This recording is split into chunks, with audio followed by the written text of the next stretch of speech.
ከዚህ ቀደም በቲክቶክ በፌስቡክ ለእናንተ ለደንበኞቻችን የተለያዩ የሽያጭ መረጃዎችን እየሰጠን እንገኛለን። አሁን ደግሞ ሰፋ ያለ መረጃ ለእናንተ መስጠት እንድችል ብዬ ዩቲዩብ ቻናል ከፍቻለሁ። በቀላሉ ስለ ቤት የምሰጣችሁ መረጃ ቶሎ በስልካችሁ ላይ እንዲደርስ ሰብስክራይብ ማድረጋችሁ እንዳትረሱ። በመጀመሪያ ቤት ለመግዛት ስታስቡ ማድረግ ያለባችሁ ነገር የቤቱ ዲዛይን ምን ይመስላል የሚለውን ነገር ማየት ነው። ልትገዙት ያሰባችሁት ቤት G+1 ነው፣ 2 ነው፣ ኖርማል ኤል ሼፕ ነው ወይስ ኤል ሼፕ ሆኖ ቤዝመንት ግራውንድ ያለው ቤት ነው የሚለው ነገር ማየት ይኖርባቸዋል። እሱ ዋጋው ላይ ልዩነት ስለሚያመጣ ማለት ነው። ዋጋውን ከፍም ዝቅም የሚያደርገው በዋናነት የቤቱ ዲዛይን ስለሆነ ማለት ነው። በሁለተኛ ደረጃ ቤቱ የተሰራበት ማቴሪያል ምን አይነት ማቴሪያል ነው? ለፊኒሺንግ የተጠቀሙት ቴራዞ ምን አይነት ነው? ኦልድ ነው ወይስ አሁን ላይ የመጡት አዳዲስ ዲዛይኖች ናቸው? የሀገር ውስጥ ነው የውጭ ነው? ሴራሚኩ ኪችን ካቢኔት አለው ወይ? ቁም ሳጥን አለው ወይ?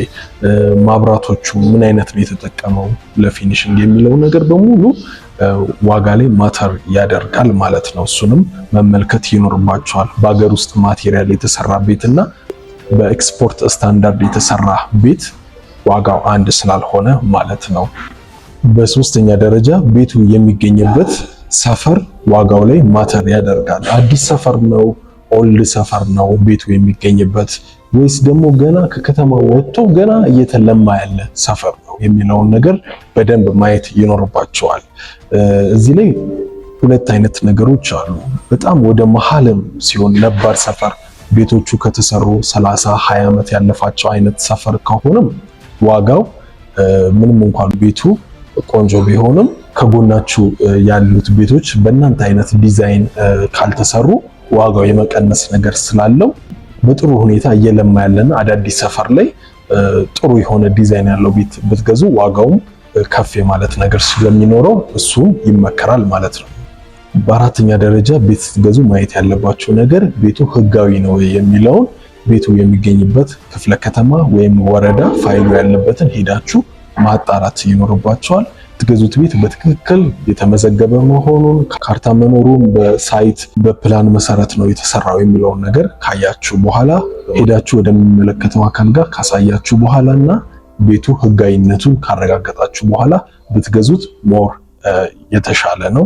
እነዚህ ነገሮች ናቸው የቤቱን ዋጋም የሚወስኑት ማለት ነው። የምትመለከቱትን ቤት 200 ካሬ ነው ለሽያጭ ቀርቧል። ዋጋ 12 ሚሊዮን ብር ነው የሚባለው። የቤቱ አድራሻ የሚገኘው አዳማ ፒኮክ ኤልሻዳይ ትምህርት ቤት አካባቢ ነው። ሰፈሩም ደህና የሚባልና የመኖሪያ ሰፈር ነው። ቤቱም እንደምትመለከቱት ነው። በጣም ቆንጆ ነው። 10 ሜትር በ20 ሜትር ነው። ማለትም ግንባሩ 10 ሜትር ቁመቱ ደግሞ 20 ሜትር ነው ቤቱ ማለት ነው። 2 መኪና ፓርክ ማድረግ ይችላል። በውስጡ 4 መኝታ፣ 1 ኪችን፣ 2 መታጠቢያ ቤትና ሰፊ የሆነ ሳሎን አለው። ይህም ቤት ቀርባችሁ ለማየትና ለመደራደር እዚህ ጋር ባሉ ቁጥርም ኦንላይን አዳማ ብላችሁ መደወል እንዳትረሱ።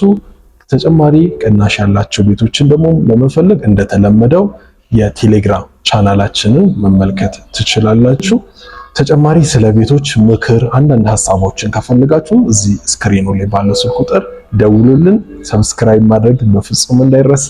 መልካም ጊዜ ባይ